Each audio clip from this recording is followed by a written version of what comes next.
Hey LeGrand Alive, this is Travel Tramps, Episode 2. This video is brought to you by Grand Run Hospital, Northwest Furniture and Mattress, Valley Realty, and Family Foods, and, first and foremost, Allegre Travel, owned by Samantha Lebold, who is here today with Robyn Maxon Yes. to talk about their recent trip to Peru and to hike the Inca Trail to Machu Picchu.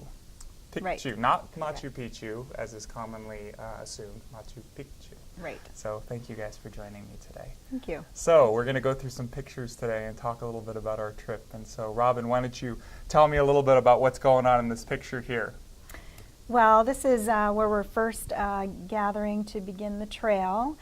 And so you really don't know what you're really made of until you start that trail. And so here we all smiles and high hopes that everybody's gonna cruise right through it, no problem. We've all mentally prepared for it. So, we yeah. So we were excited. We were as prepared as we thought we could be, I think. Yeah.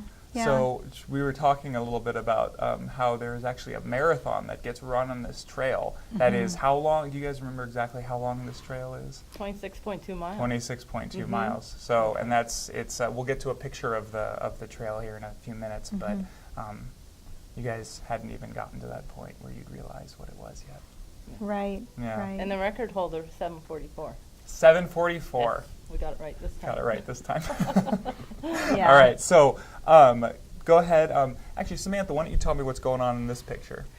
This is the second day on our hike, and this is actually after we had reached the highest point in the hike. It's called Dead Woman's Pass, and they call it that for a good reason. This is one of our group members. Her name is Robyn Ashlar, and she's from Joseph. She doesn't look very dead in this picture. Well, she pretty much, she's a good faker. Because we were all pretty much dead. Oh, gotcha. Yeah. She was happy to have made it Yes. up, and it was almost 14,000 feet in elevation. Oh, wow. So, Wow. yeah, second day. How far into the trail is that one?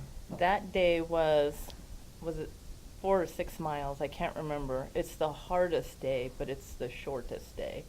But you're straight up and straight down. Oh, wow.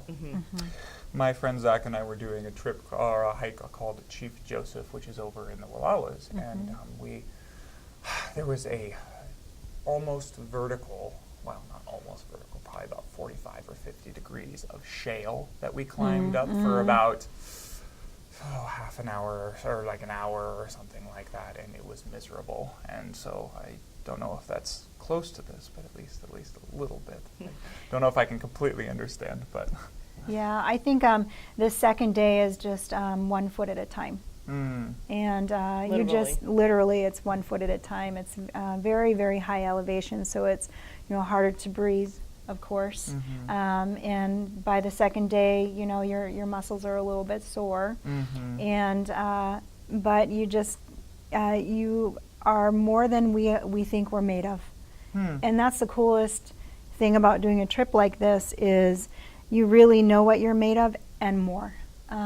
Because mentally you have to be really strong to do something like this. So the picture of Robyn says it all. Boy, she made that peak and she was able to do it. Not everybody's able to do the trail. A lot of people, some people might have to turn back, or they may not even be able to start the trail because of the high elevation. They might have altitude sickness or something like that. So, yeah, so that's a great picture. Yeah, by far the most mentally challenging thing I've ever done. wow. By far. Yeah. All right, well, let's take a look at the next one. So tell me a little bit about this one, Robyn. Oh, this was my favorite day. This is the third day that we walked the trail, and it was truly, for me, it was so enchanting because we were going through more of a tropical area on the trail.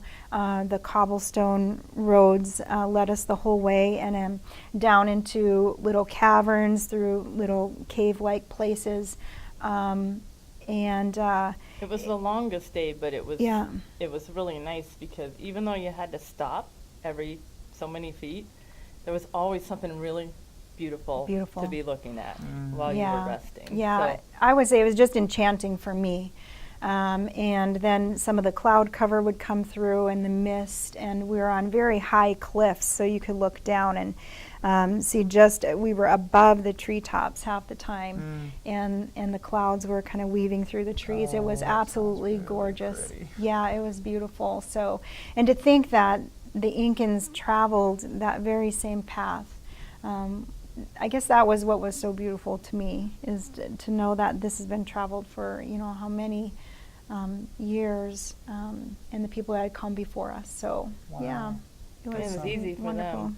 It was easy for them. So we had, porters that carried our tents, and most of our clothes, we only carried little backpacks with water packs, and our porters would just run past us. They would get camp ready, wrap They do everything this up, every and day. yep, Yeah. run right past us, and it was a marvel to see them do what they did. So, and as soon as we got into camp, everything was ready. They were very kind, and just made sure everything was very comfortable for us all the time. So, That sounds really fun. so even though it was challenging and hard, there was still comfort in it, and it was because of the people, and it was because of the company that we traveled with. Really, they did a great job at trying to make us as comfortable as possible, knowing that it was pretty rigorous for anybody that wasn't from that area. So, Yeah. Well, and it sounds like this is they let how many people on the trail They every day? only let 500 people. They only let 500 people on the And trail I know that a sounds day. like a lot, but what people don't understand is, like, for our group of 11, we had 21 porters carrying our stuff. And that 500 people, they're included in that. So it's very difficult to get your tickets for the year. They go on sale the 1st of January. You have to get them secured, otherwise you're not going to make it, because the porters they have to buy tickets for the porters as well. Yeah. So it's not as many tourists on the trail as you might think. It's mostly porters. Wow. That's crazy. So probably about 250, like 200 people, and then 300 porters or something like that. Something like that. Wow. So tell me about this. What's happening here? They're obviously having fun, and they've done something that makes them feel strong. That is, that's an additional hike that's added on to the end, and that's an optional hike. It's the 5th day, and we have just made it up to the top of another mountain called Huaynu Picchu. And it is very, very high up. As you can see, it overlooks Machu Picchu, where we were the previous day.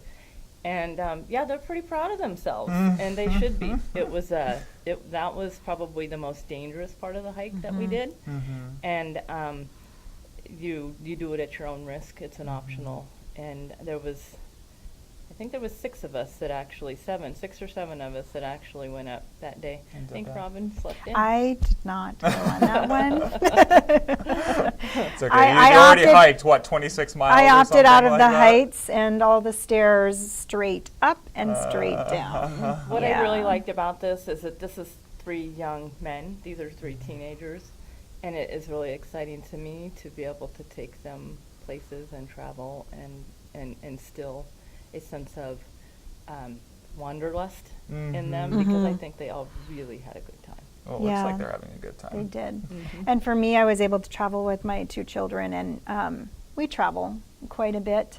But to be able to do something like that with your kids and your family, and to look back in the living room, our living room talks later, and to be able to say, hey, we did that, or do you remember when?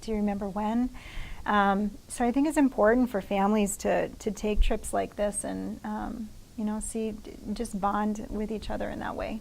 Yeah. Yes, there's a lot more education out other than the classroom. Oh, and for this sure. one's Real this life. one's Robyn's, and that Yeah. one's mine. Oh, okay. So these are your 2 young men. Yes. This is mine, and this is Yeah. Sam's. Yep. Very And cool. then that's just Rustin. I don't know where his mom is, but I'm sure he has a wonderful mother. She too. didn't come, but his uncle came. So yeah. So I think this might be. Oh no, not our last one. Tell me about this. This is overlooking Machu Picchu, correct? That's the day. That is the big day, the end of the trail. It's very And pretty. that's our first glimpse of it. It was a little bit foggy that day, but it doesn't matter. It is absolutely amazing. And so once you reach that point and you're looking at it, it just makes it all worth it. Very cool. We were all Yeah. very tired and cranky by that point. But Yeah. So Yeah. last picture, what is this is the same thing, correct? But it's just a little different angle. yeah, and that was actually after we had managed to, I think we were walking from the point we were at in the previous picture down to that area. That is Machu Picchu, and it's huge, and that's not all of it. But this mountain back here, that's the Huayna Picchu mountain that we all did on the 5th day. But yeah, that's the city of Machu Picchu. All right, so Robyn, tell me, favorite moment on the trip, or one of your favorite moments on the trip. I would have to say that 3rd day, after going through such an enchanted forest and, you know, walking on all the cobblestone rocks or the rocks they've put together, the pathway, reaching another ruins. I don't remember what it was called, It was many.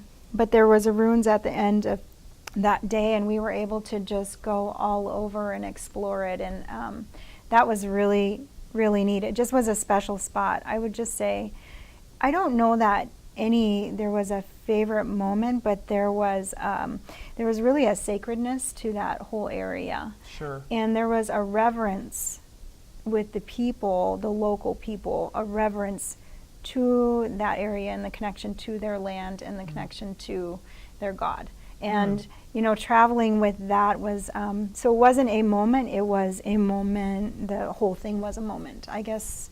For sure. Yeah, it just puts you in a whole different place and a whole different mindset. Wow. It was does. wonderful.